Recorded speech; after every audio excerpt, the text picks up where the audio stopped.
Mutiara Hikmah Official, menyingkap hikmah di balik sunnah.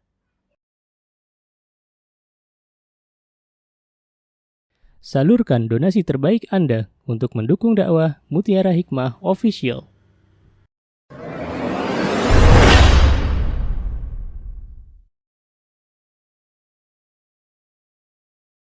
Baik ibu-ibu yang saya cintai karena Allah, alhamdulillah kita hari ini akan membahas bersama tentang sebuah tema, yaitu bab muamalah. Sebenarnya di dalam kitab fikih, setelah bab sholat itu selesai, sebenarnya diteruskan babnya itu bab saum, bab puasa dan bab haji. Dan tidak apa-apa belajar, tidak apa-apa mana yang paling penting terlebih dahulu, tidak apa-apa, karena memang sepertinya ibu-ibu juga sudah biasa nih, bab puasa sudah pernah dapat ya, bab haji, bab sholat itu sudah pernah dapat.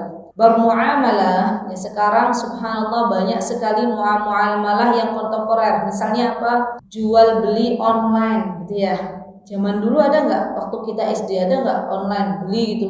Nggak ada, namanya jual beli ya, saya beli, ini barangnya, ini uangnya. Nah hari ini insya Allah kita akan membahas tentang kitab atau bab namanya bab muamalah. Dan bab muamalah sendiri kalau kita lihat di kitabnya, subhanallah itu panjang sekali ya, insya Allah. Di antaranya kita nanti akan belajar tentang bab jual beli. Kemudian kita akan belajar tentang bab riba.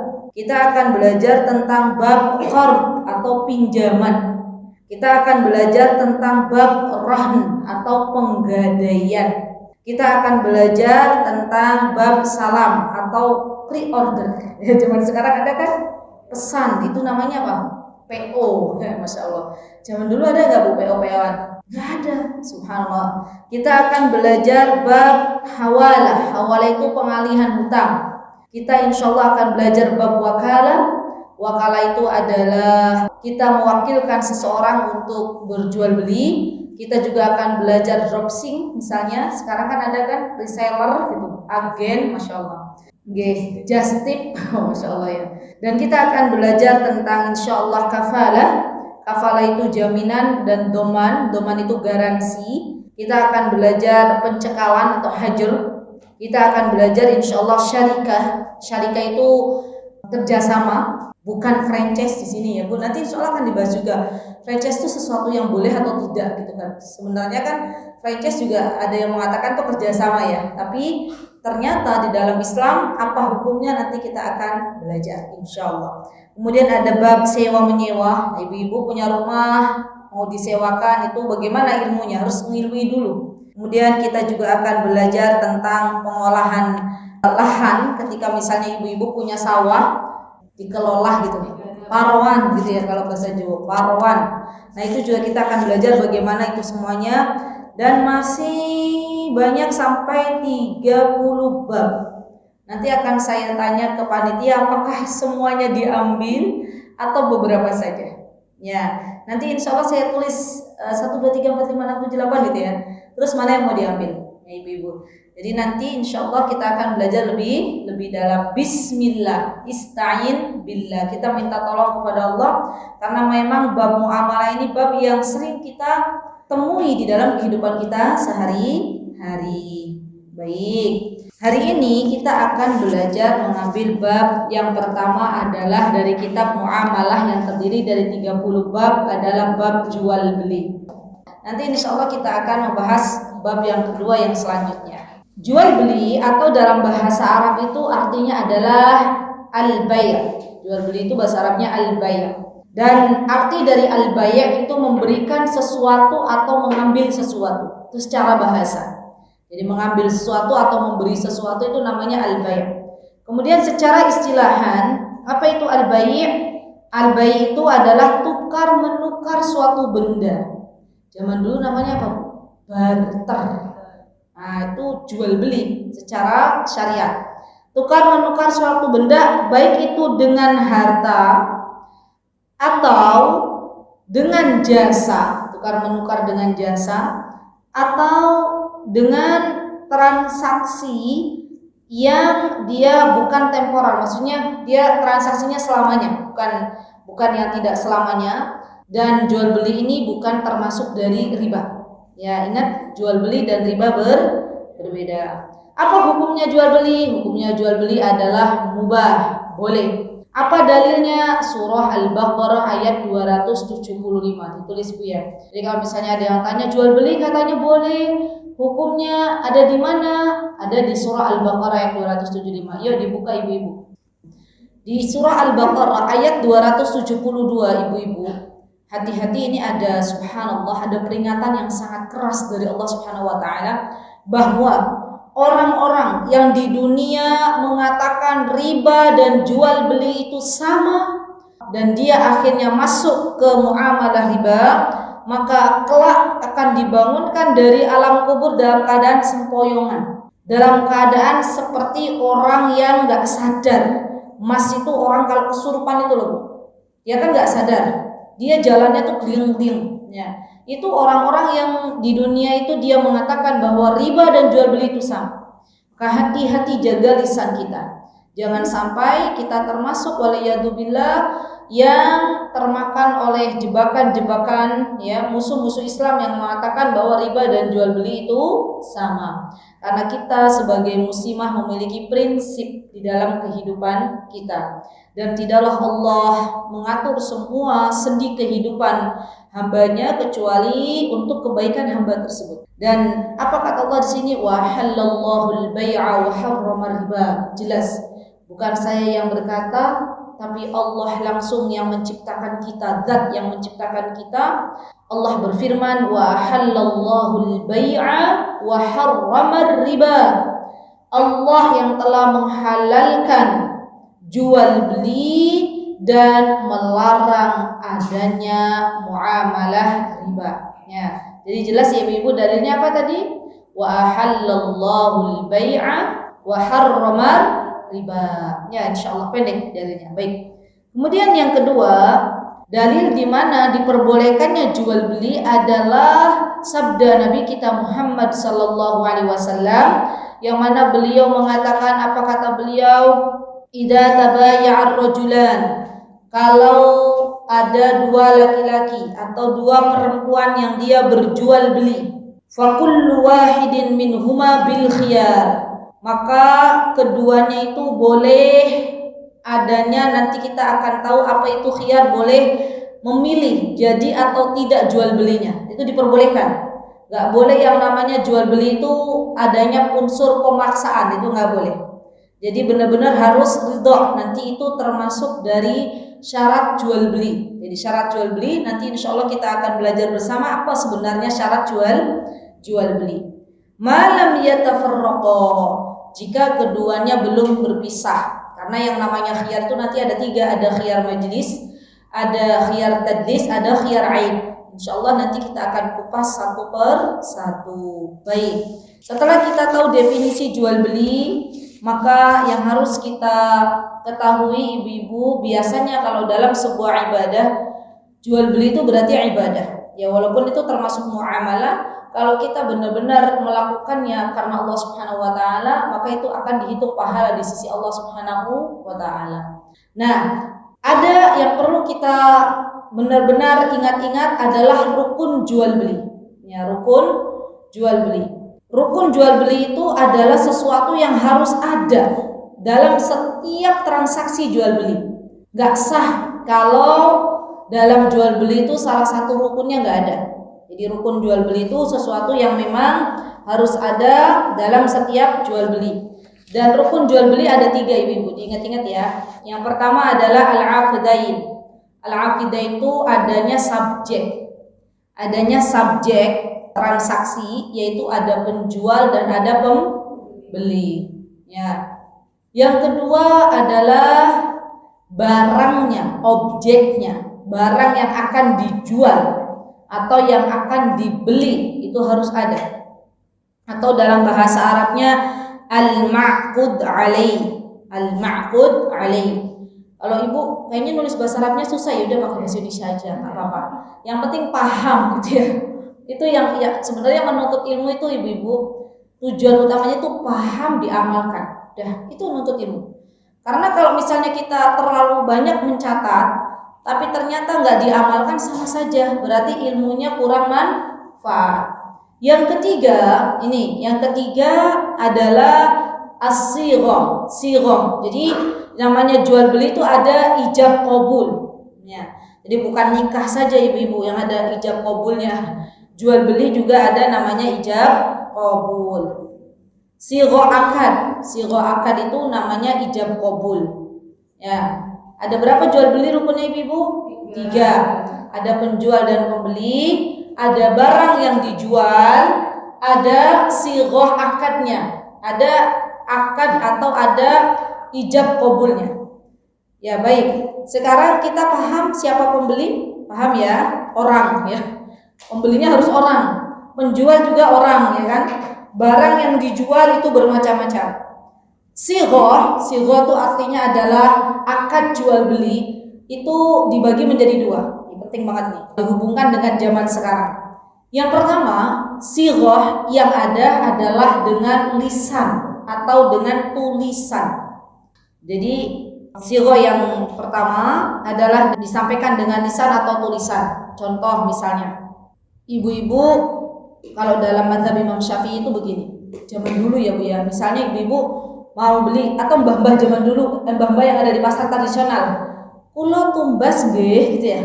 Iya enggak? Orang-orang zaman dulu kan saya beli, saya jual nggih, saya beli. Masih ketemu saya kemarin terakhir di pasar Kota Gede. Itu masih ada simbah-simbah yang begitu. Dek, kula sade nggih, kula tumbas. Itu namanya sighah akad ya, dengan lisan. Yang kedua, masih dalam yang pertama, sighah yang pertama itu bisa dengan tulisan. Ya, bisa dengan tulisan. Contoh misalnya kalau dalam transaksi online ijab qabul berbentuk chat WA misalnya. Contoh, ada yang pasang status jualan. Sekarang begitu ya. Terus ada yang komentarin status, "Mbak, jilbabnya kok bagus. Saya mau beli." Terus nanti tanya-tanya, "Ukuran berapa?" Biasanya pembeli ya. "Ukuran berapa yang dipakai, Kak?" gitu ya. "Sis, ukuran segini, warnanya apa, bahannya apa," begitu ya Bu ya. Terus nanti oke, closing, "Baik, saya mau beli," gitu ya. Jadi pesan fix itu kalau online ya. Nah, itu namanya sighah. Tapi bentuknya apa Bu? Tulisan, dan itu diperbolehkan. Karena namanya tulisan itu adalah keluar dari lisan. Orang kalau nulis berpikir nggak? Berpikir apa yang ditulis itu pasti dia sesuatu yang akan diucapkan. Jadi tulisan dan lisan ini masuk dalam sighah. Kemudian yang kedua adalah dengan isyarat. Yang kedua adalah dengan isyarat atau perbuatan. Isyarat atau perbuatan. Kasusnya begini, yang biar lebih mudah. Di dekat Masjid Al-Hikmah ini ada supermarket enggak? Yang dia tuh harganya udah ditempel. Jadi nggak ada di situ tawar-menawar. Nggak ada kan? Berarti harganya sudah ditempel berapa. Nah, secara otomatis pembeli ketika mengambil barang yang ada di etalase berarti tandanya dia akan membeli. Buktinya apa? Dimasukkan ke keranjang dan nanti dibayar di kasir. Itu yang dimaksud dengan isyarat dan perbuatan. Jadi dia mengambil, kemudian isyaratnya apa? Di situ ada harganya. Dan kita tahu urufnya, kebiasaannya kalau sudah tercantum harga, biasanya itu adalah harga pas.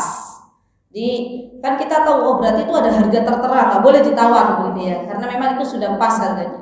Dan itu namanya sighah perbuatan dan isyarat. Jadi sighah ada 2, sighah lisan dan tulisan, dan sighah perbuatan dan isyarat.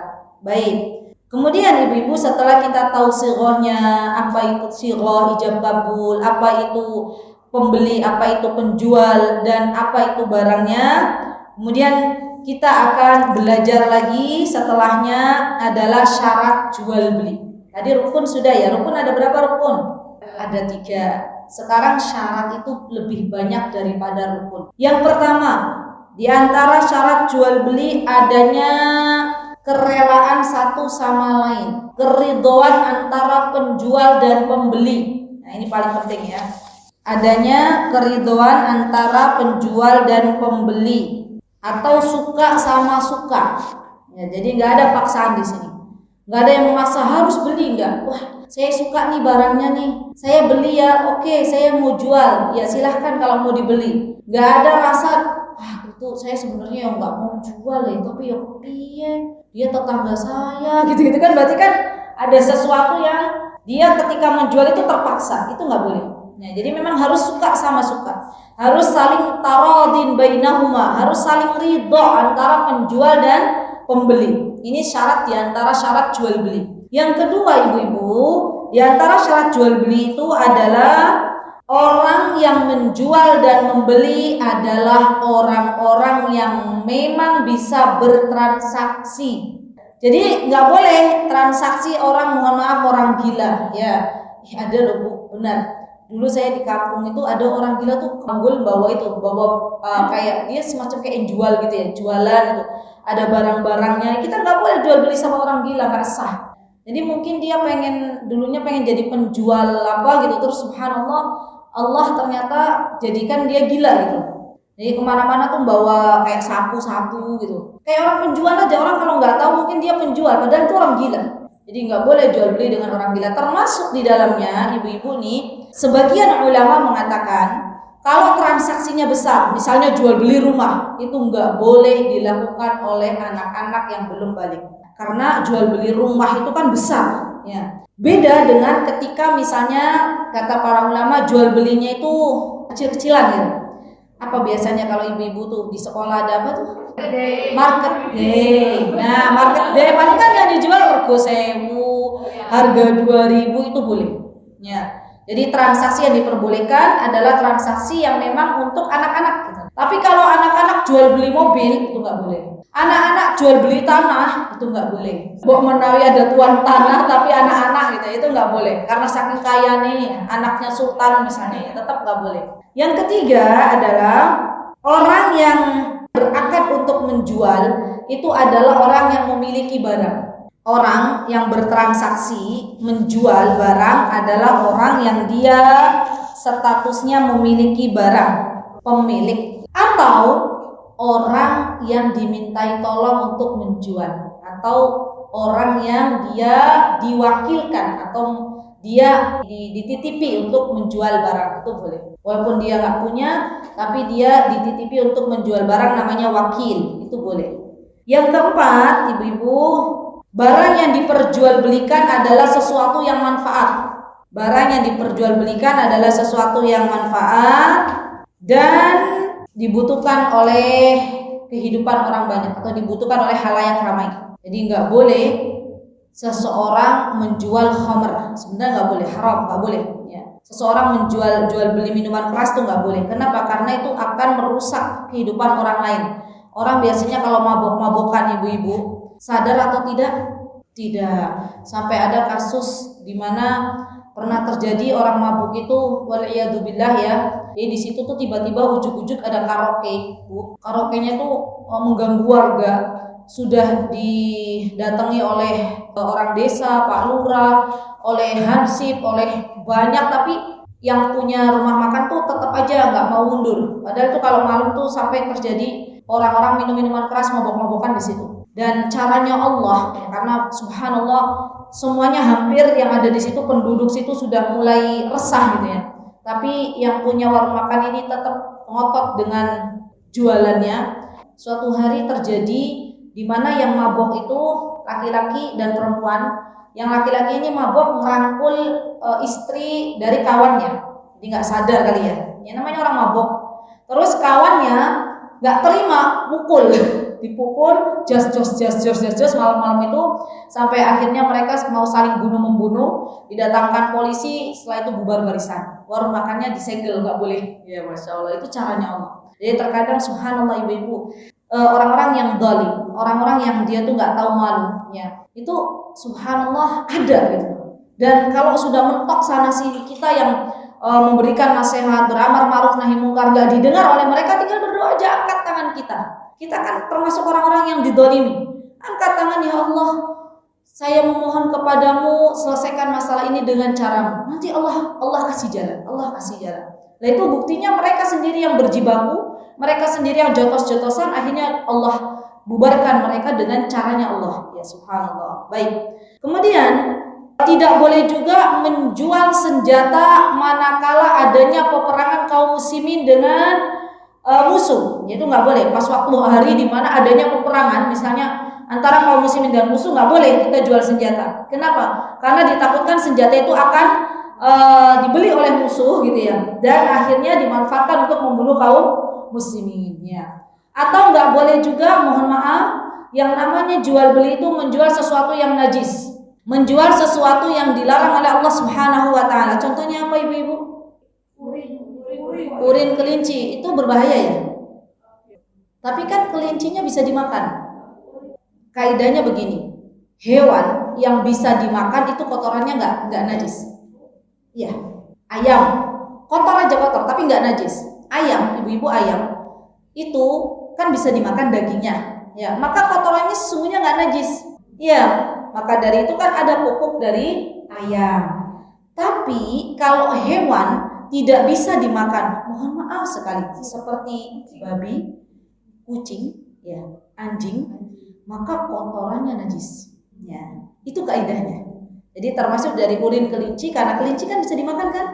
Ibu-ibu kalau pergi ke Tawamangu kan banyak tuh, kan, sate kelinci gitu kan. Berarti itu tidak najis. Jadi sesuatu yang memang bisa dimakan, maka kotorannya bukan najis, hanya kotor saja. Hanya kan kadang mungkin geli ya kita ya, makanya mungkin dijadikan pupuk karena memang nggak najis, boleh dijadikan pupuk. Kotorannya, kelincinya itu kan boleh, yang nggak boleh diperjualbelikan itu kucing. Kenapa kucing nggak boleh diperjualbelikan? Karena ada hadisnya, ada dalilnya bahwa Rasulullah SAW melarang jual beli kucing. Tapi gimana Ustazah? Kucingnya itu bagus, kucing Angora, kucing gitu ya, Rusia, kucing apa lagi misalnya, Persia, kucing ini, kucing itu, tetap nggak boleh. Iya betul, nggak boleh. Jadi bagaimana kalau kita misalnya mau kucing? Ya udah, biasanya alhamdulillah wa syukurillah, masya Allah, ilmu sekarang sudah luas. Di Facebook, di media sosial itu banyak siapa yang mau ngadopsi kucing, siapa yang mau ngadopsi kucing gitu kan? Karena memang kucing tidak boleh diperjualbelikan. Dari mana? Kenapa kucing tidak boleh diperjualbelikan? Karena memang ada dalilnya, ada nasnya. Maka ini pentingnya kita mencari ilmu agama. Termasuk anjing juga tidak boleh diperjualbelikan. Dari mana hadisnya? Kata Rasulullah SAW, naha Rasulullah SAW an thamanil kalb. Rasulullah SAW melarang jual beli, mohon maaf, anjing, yang nggak boleh. Untuk kita kaum muslimin. Kalau untuk orang-orang kafir, lah mereka misalnya jual beli antara mereka, ya mereka nggak ada prinsip. Mohon maaf, termasuk urin manusia. Kenapa kok urin manusia itu najis? Karena manusia nggak bisa dimakan. Ya, jadi kotoran manusia baik itu, mohon maaf ya, kotoran besarnya atau air kencingnya itu tidak boleh diperjualbelikan. Kalau ada yang bilang, tapi katanya kalau air kencing manusia bisa jadikan obat, nggak boleh, itu najis. Kecuali, ada kecuali, air kencing unta. Ya, air kencing unta boleh nggak buat obat? Boleh. Dan nggak semua air kencing itu jadi obat. Ustazah kok bilang air kencing unta obat? Karena ada hadisnya, ada dalilnya. Rasulullah SAW pernah memberikan kepada orang-orang yang baru datang ke kota Madinah, dan waktu itu mereka sedang dalam keadaan sakit. Rasulullah memerintahkan untuk minum air kencing unta, dan orang-orang yang baru datang ke Madinah pun meminumnya atas izin Allah, sembuh penyakitnya. Ibu-ibu kalau lagi umroh, ya Rob, semoga yang hadir di sini semuanya diberikan kesempatan untuk umroh, ya. Amin, Allahumma amin. Nanti kalau dibawa ke kandang unta, biasanya mutawakilnya bilang begini, ayo siapa yang challenge gitu ya, siapa yang mau minum air kencing unta, ya, kasih hadiah gitu. Biasanya ibu gitu. Ya, dan mutawakilnya harus berani minum dulu, bismillah. Jangan pas minum, ini nanti gimana rasanya gitu ya. Udah bismillah. Ya. Walaupun mungkin nggak banyak yang mau minum air kencing unta. Baik, sekarang nomor 5. Nomor 5, barang yang akan dijual itu mudah diserah terimakan. Ya, jadi barang yang akan dijual itu mungkin diserah terimakan tuh dalam keadaan mudah gitu. Kenapa? Karena sesuatu yang dia itu serah terimanya masih belum jelas, namanya gharar. Ya, misal contoh, ini yang nggak diperbolehkan. Ibu-ibu mau beli janin yang ada di rahimnya hewan, misalnya para peternak mau beli, saya mau beli kambing yang lagi bunting, gitu ya. Anak yang dikandungnya itu mau saya beli, itu kira-kira boleh nggak? Kan susah menyerah terimakannya, dan itu harus dibelek misalnya, itu kan juga susah. Maka ini nggak diperbolehkan. Kenapa? Karena itu masuknya ke gharar. Gharar itu adalah jual beli di mana tidak adanya kejelasan. Itu namanya gharar dan tidak diperbolehkan. Kemudian yang keenam ya. Yang keenam, barangnya harus sudah diketahui ketika akad. Jadi yang namanya jual beli itu nggak boleh salah satunya menyembunyikan barang yang akan dijual. Jadi harus dua-duanya mengetahui apa yang akan dibeli dan apa yang akan dijual. Ya. Kalau transaksi online, kita nggak boleh ibu-ibu, ingat bagi pedagang, coba saya mau cek. Di sini ada ibu-ibu yang biasa jualan online shop. Misalnya, ibu-ibu jual pakaian baju muslimah, misal, atau kerudung. Bagaimana agar jual beli itu menjadi barakah? Maka syaratnya ibu-ibu jual kerudung diberi penjelasan. Kerudungnya kainnya ini, gitu ya. Warnanya misalnya ada contohnya, kemudian kainnya itu bentuknya seperti apa? Apakah termasuk kain yang ringan atau berat atau dingin atau panas, itu harus dijelaskan secara detail. Ya, sekarang banyaknya waliyadzubillah orang-orang yang menjual barang di online itu dia tidak dijelaskan secara detail. Ya. Gambarnya aja bagus karena modelnya pakai model artis. Pas diterima barangnya kok berbeda. Ya. Jadi nggak boleh kita jual asal jual gamis syar'i sudah selesai.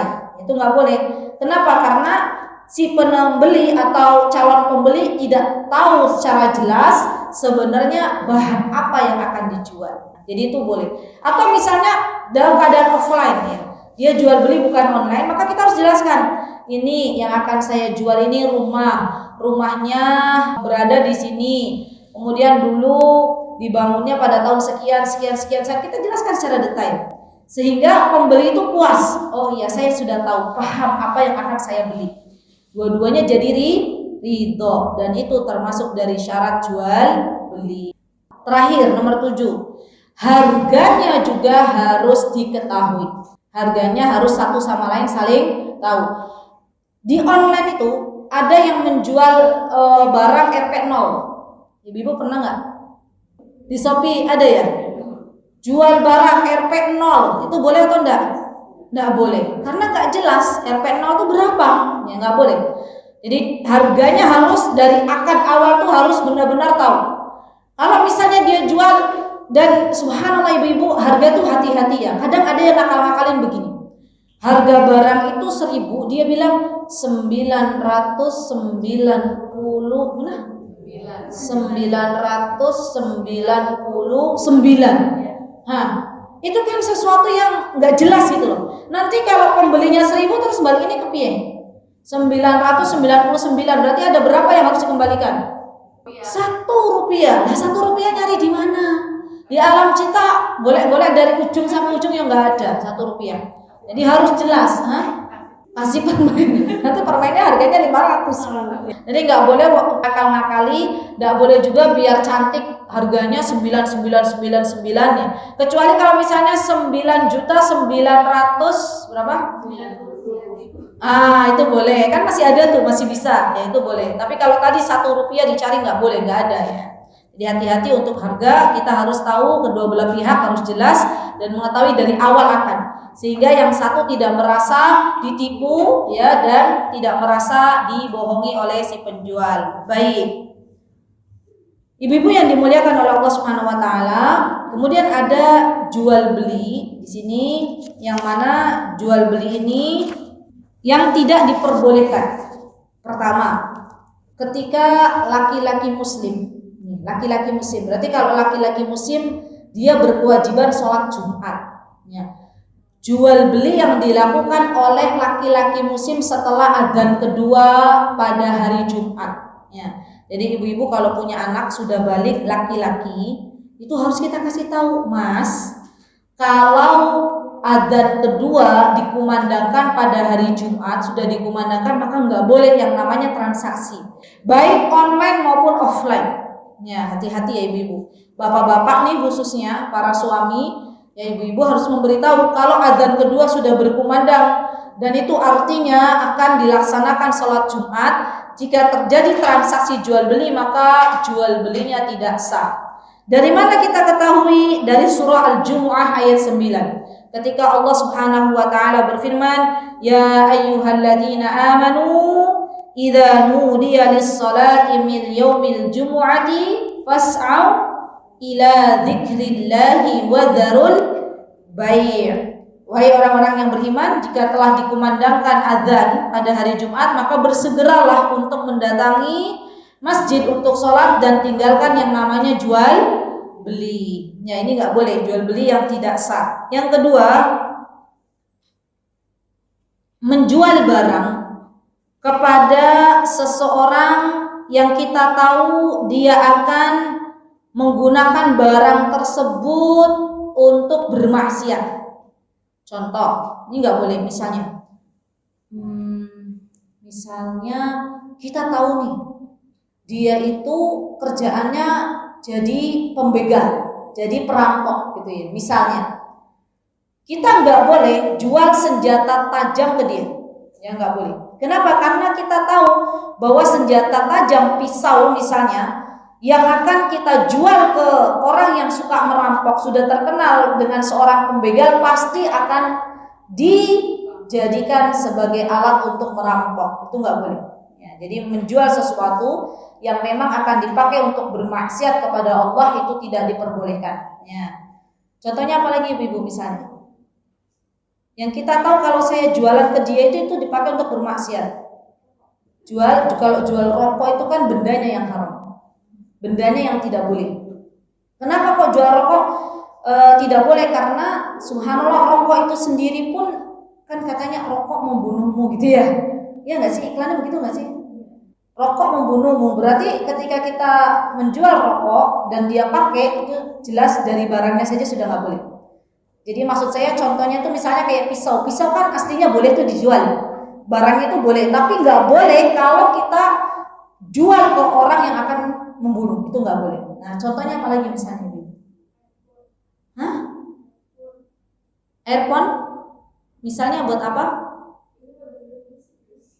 Buat dengerin musik, tapi tahu kalau orang itu dia buat musik, tapi harus jelas-jelas tahu loh. Jangan sampai kayaknya dia nggak buat musik, kayaknya buat murotalan. Nah itu nggak boleh.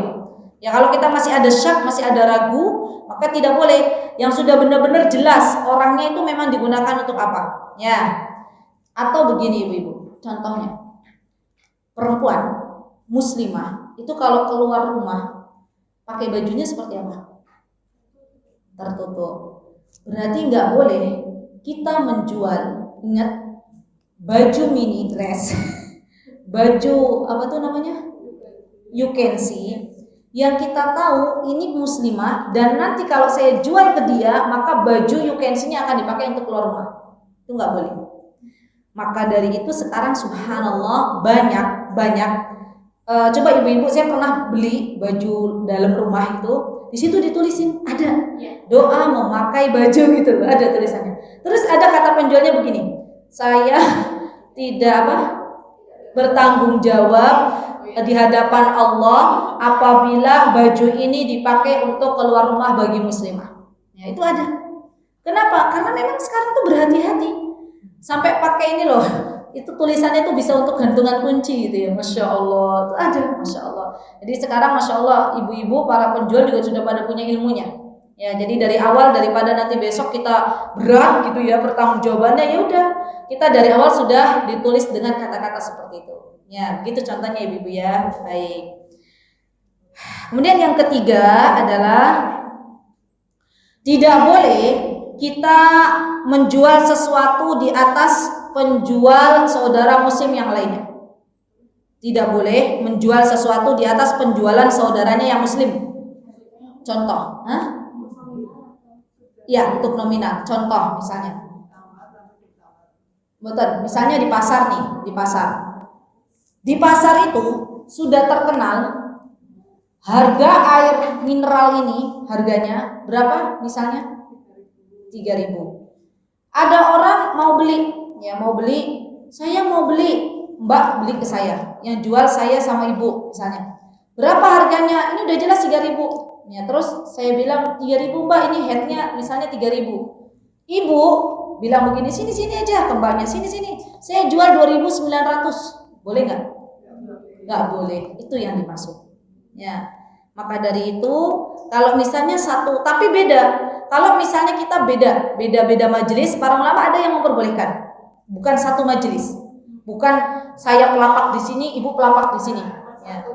Bukan satu tempat, tapi beda tempat. Contoh misalnya, A menjual barang sekian, B menjual barang yang berbeda, tapi itu beda tempat, maka itu masih diperbolehkan. Ya, tapi bukan satu majelis, bukan satu tempat. Kenapa ibu-ibu tidak diperbolehkan dalam Islam? Karena itu akan merugikan saudara kita. Subhanallah, saya pernah mendengar ibu-ibu cerita kisah dari orang Yaman. Dulu itu, orang-orang Yaman itu karena mereka itu yang jualan di pasar itu laki-laki. Jadi misalnya di pasar itu orang-orang jualan baharat. Baharat itu bumbu-bumbu kebuli gitu-gitu, Bu. Apa namanya? Baharat, rempah-rempah. Itu satu deret rempah-rempah semua. Ya, orang jualan buah-buah semua. Mereka itu sepakat kalau mau menjual maka 1, 2, 3, 4, 5 misalnya. Ya, penjualnya deret gitu ya 5. Ada pembeli datang misalnya pagi-pagi, maka disuruh yang pembeli pertama ini suruh jualan. Ya, silahkan. Nanti kalau ada pembeli kedua, beli rempah-rempah misalnya. Si penjual pertama sudah menjual, sudah dapat pembeli. Kata penjual pertama, misalnya ada yang datang ke penjual pertama, yang pertama bilang gini, silahkan larisi dagangan teman saya yang penjual kedua. Terus, jadi mereka itu guyup rukun gitu. Kalau sekarang apa yang terjadi, Bu? Saingan, sini gitu kan, kalau di Mekah ya ibu-ibu ya, atau di Madinah, sini murah gitu. Malah mereka bilangnya malah bisa bahasa Indonesia pula ya. Murah di sini saja murah. Dan itu sudah tidak lagi, subhanallah, tidak lagi bersahabat. Ya. Jadi benar-benar yang namanya jual beli itu juga ujian. Ya, jangan sampai kita menyakiti saudara kita demi mendapatkan keuntungan. Kemudian yang keempat, jual beli yang tidak diperbolehkan adalah menjual sesuatu yang telah dibeli oleh saudaranya yang muslim. Termasuk tidak boleh melamar seseorang yang sudah dilamar. Ya, ini contohnya ya. Jadi di antaranya misalnya ibu-ibu mau jual HP nih. Terus ibu-ibu jual ke A. Saya jual ya, nih. Oke. Sebentar ya, ini saya sudah mau beli, berapa harganya? Deal 1 juta. Baik. Nanti sebentar ya, berarti udah deal ya Bu ya. Walaupun uangnya nanti, tapi dia bilang nanti saya kesini lagi, saya mau belanja dulu ke toko sana. Nanti baliknya kesini lagi nih. Terus tiba-tiba ibu-ibu, berarti ibu-ibu ini udah jadi pemilik A ya, karena akadnya udah selesai. Walaupun dia bayarnya sebentar gitu ya. Terus datang pembeli lain, dia bilang berapa ini? Boleh deh 1,1 juta. Terus dia bilang yaudah, ini berapa 1 juta, tapi udah ada yang beli. Berapa dia beli? 1 juta. Tak beli, kata pembelinya, 1,1 juta kontan. Maka penjual nggak boleh jual. Kenapa? Karena ini sudah ada akadnya, ada yang beli. Sama orang nih, seseorang perempuan apabila telah dilamar oleh laki-laki, ya, dia ada yang lamar, sudah terjadi khitbah. Khitbah itu lamaran. Tiba-tiba datang laki-laki yang lebih ganteng, yang lebih kaya gitu ya. Yang lebih apa lagi? Yang lebih apa? Kaya, ganteng. Biasanya perempuan tuh sukanya yang apa tuh? Hah? Disegera menikahi, terus apa lagi? Hah? Mapan, ya, wis kaya, mapan, ganteng, soleh gitu ya. Nah, terus dia datang mau lamar, padahal dia berada dalam khitbah, maka tidak boleh menerima. Ya. Sebelum dia memutuskan jadi atau tidak dengan yang pertama. Dan ibu-ibu juga sama, nggak boleh memaksa anaknya, ya wis, yang kedua aja, yang pertama kemarin itu yang datang kepadamu black sweet, sekarang wit gitu ya.